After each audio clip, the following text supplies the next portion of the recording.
It's like, well, why to get the vaccine then if you're not going to leave me alone? And I don't think the evidence that unvaccinated or that vaccinated people are less contagious, let's say, I don't think it's very compelling. Yeah. So why are the unvaccinated all of a sudden a danger? And I certainly don't understand the push to get children vaccinated. I think that's absolutely reprehensible. I think that's absolutely reprehensible.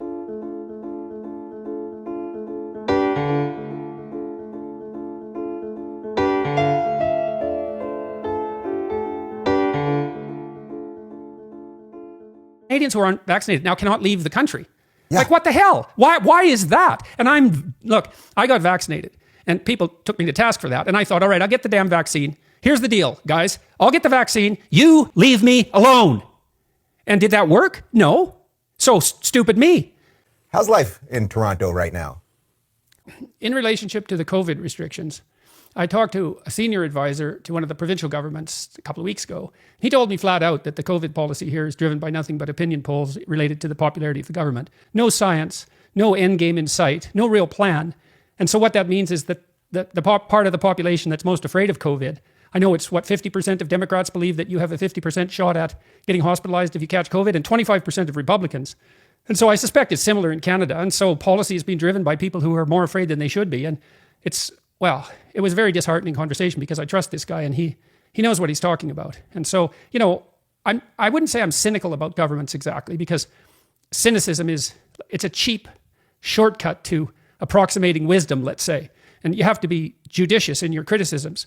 But I still found that extremely disheartening, because I thought at least policies that I don't agree with, the restrictive policies, were at least driven by something remotely resembling a scientifically informed plan. And he was irate at what had been happening, enough to consider resigning. So it's pretty appalling. So what does that tell you just at a psychological level about fear in general? If this isn't driven by science and people hear things on the media and then suddenly they say, okay, yes, please lock me in my house. Please keep me in a mask forever. Please keep me not going to holidays with my family. Just psychologically, has that unearthed anything? I think the thing that surprised me the most probably was how rapidly we stampeded to imitate a totalitarian state in the immediate aftermath of the release of COVID. Now, if you think it through a little bit, no one really knew how serious the virus was going to be. And so it was an unknown threat. And so you can imagine a herd of animals, or a school of fish for that matter, because this kind of phenomena is universal throughout the animal kingdom. The cost of overreacting to a threat is generally minimal compared to underreacting to a real threat, right? Overreacting to a hypothetical threat is cheap compared to underreacting to an actual threat. Because if you underreact, you can die. Whereas if you overreact, you generally just get tired for a minute. So a herd will stampede because the most neurotic member of the herd jumps first, and then they'll instantly follow them.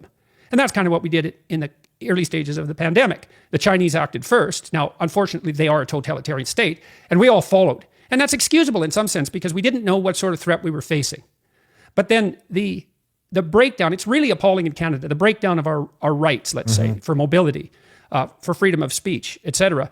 It's particularly grating to me in the Canadian context, because way back in the 80s, Prime Minister Pierre Trudeau, our current Prime Minister's father, who was quite an intellectual, he was very enamored of French civil law, and he grafted a Bill of Rights on top of the Canadian federal common law structure, essentially. And I didn't like that at all. I thought that was a bastardization of a great English common law tradition. I'm not a fan of Bills of Rights, because they're predicated on the idea that you have a finite set of rights and that the social contract awards them to you or the government. And I think that's backwards. It's like, you have all the rights there are, except those that are expressly forbidden by detailed legislation that mostly was generated from the bottom up. That's the English common law tradition. Anyways, everybody celebrated the Bill of Rights. Aren't you protected? Oh my God, all our rights are protected now forever.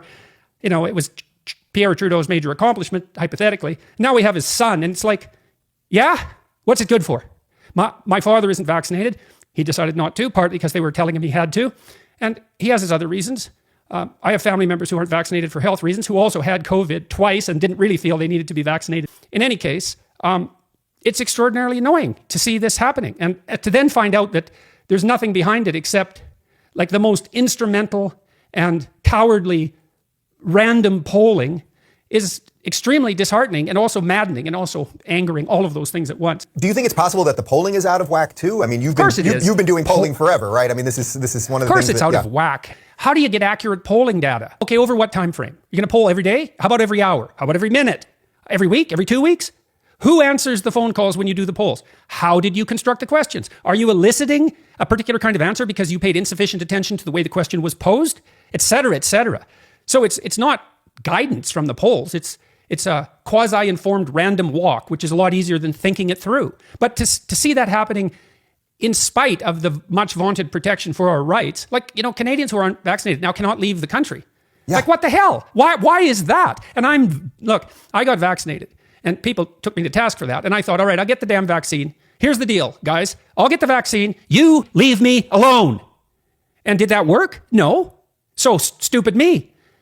That's how I feel about it.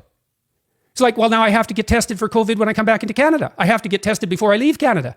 Now, that might be the latter issue. That's an issue with the Americans. And so that's outside of the Canadian purview. But the restrictions to get back into Canada are even more stringent. It's like, well, why to get the vaccine then if you're not going to leave me alone?